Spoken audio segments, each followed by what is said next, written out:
Hello, I'm Parkin and I'm Bristol City Poet at the time of recording. So this is the 5th of 6 videos to get you inspired and writing for the poetry and short story competition for Bristol Zoo, marking the transition to the new site. Like museums, zoos started with collecting and cataloguing. Now there's some tricky aspects to that around where those objects and animals originally came from, and there's an ongoing conversation within museums and zoos around their links to colonial history. They share a common language, and in museums and in zoos there are curators of particular collections of animals or of objects. And museon actually comes from House of the Muses, and to muse means to think or to seek the muse for inspiration. So zoos today can hopefully be places that we can go and think or muse on humanity's relationship with animals and ecology. And throughout the 185 years of the zoo's history, that relationship has really evolved. Throughout the zoo's 185-year history, there's been an archive building of objects and documents and images related to that history. So we're going to think about that today, objects and museums and how we catalogue and keep things and think about them. See if you can find an object that relates to the zoo, perhaps something you got in the gift shop, something you've got hanging around. It might also be a picture that you found online of the zoo as well. So it's fine just to go and Google something, see what's around, check that it is actually of Bristol Zoo first, and you could use that as well. What we're going to do is we're going to create a kind of museum style sign or label for that object, and we just had a go here with something from the archive. We've got this really beautiful Bristol Zoo tea towel. No one's ever used it to dry anything up because it's too beautiful. Maybe from the 60s or 70s with all these lovely colours, and we've made a little label for it. So I'm going to put it down again and then we'll share that label with you. So what you need to put on your label for your object is what the object is, a little description of it. So we've got Bristol Zoo tea towel, circa 1960 to 1980. We reckon 1970s because of the colours. Where, when, and maybe by who it was made. So this says it's pure Irish linen. That's quite nice. And think about the object and how it was made, how it was produced. The materials and techniques, we reckon this is screen printed. It's a really nice bit of print. And then a note about the culture where this came from and why it matters. We've said of this object it's a tea towel, unlikely to have been used because it's too nice to be used, it's for display, with scenes from Bristol Zoo, with okapis, white tigers, polar bears, Wendy and Christina the elephants, east and west lawns, and the crest of Bristol Zoological Society, which we'll talk more about in a bit. Gifts such as these were given by those who visited the zoo, in this case perhaps to do with the 150th anniversary. So a little bit of description about where it was, where it's from, like why it mattered in that time and place. So see what you can find and have a go at making a museum style label now. For the main activity today, I'd like to have a look at these old guides from the archive. We've got 3 here from Bristol Zoo's archives. This one is from 1910, Clifton Zoological Gardens, illustrated official guide, price 2p. You don't get very much for 2p these days, but it was 112 years ago, so a long time ago. It's very different to a guide you'd imagine today. There is a little map at the beginning, there's adverts, there's a lot of writing, more writing than you'd get in a modern one. And it's very much of its time, this one. There's Fry's pure concentrated cocoa advertised on the back as well. This one's from the 1970s. You can tell from the way it's printed in the very bright colours there. We've got a giraffe, and obviously the giraffes are not on this site now.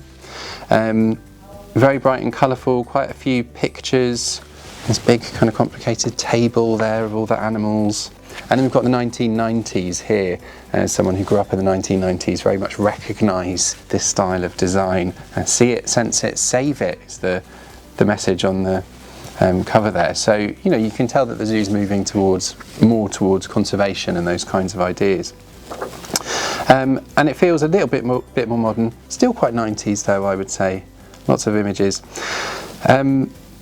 So So things have kept changing with the way that the zoo is and the way that the zoo kind of presents itself through these publications.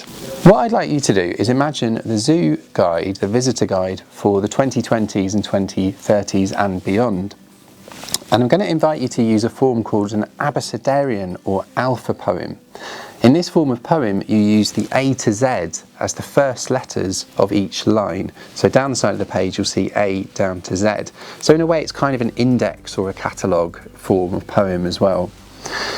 This is a really good one to collaborate, so either with someone else or a small group, or you might want to work as a whole class and you could each take a section of the alphabet each, so A to D, E to H, T to L, I to L rather, and so on and so forth. We had a little go and we only got to M, but I think you can do the whole alphabet. And this is imagining what you want the zoo to be in the future. So here's our A to M imaginary future zoo guide. At our shiny and brilliant zoo, there are cheetahs sprinting spectacularly and delving and diving weaver birds. Elands ecstatic with their enclosure, from Ethiopia to Wild Place, geladas guffawing at their hairdos, all glossy and frizzy and pompous. You are invited to make memories, joke along with the Sumatran laughing thrush. Kick back with the lounging lemurs, loving their new manner, resting from the move. So obviously next you go on to M, N, O, P, Q, R, right to Z. And of course, Z's quite an easy one for this one. It might be zoo, but you could come up with something else. Be really creative. You can use whatever you want for X as well. If you want an E before the X, that's fine. And I really look forward to reading your abecedarian museum guides for the future.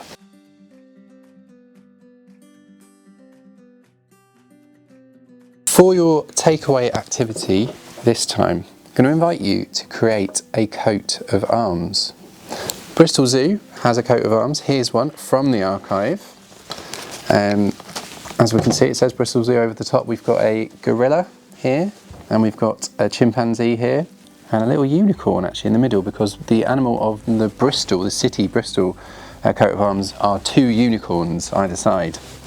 And we've got two elephants as well, because these are all animals that Bristol Zoo has been famous for. And then this slogan underneath, ask of the beasts and they shall teach thee.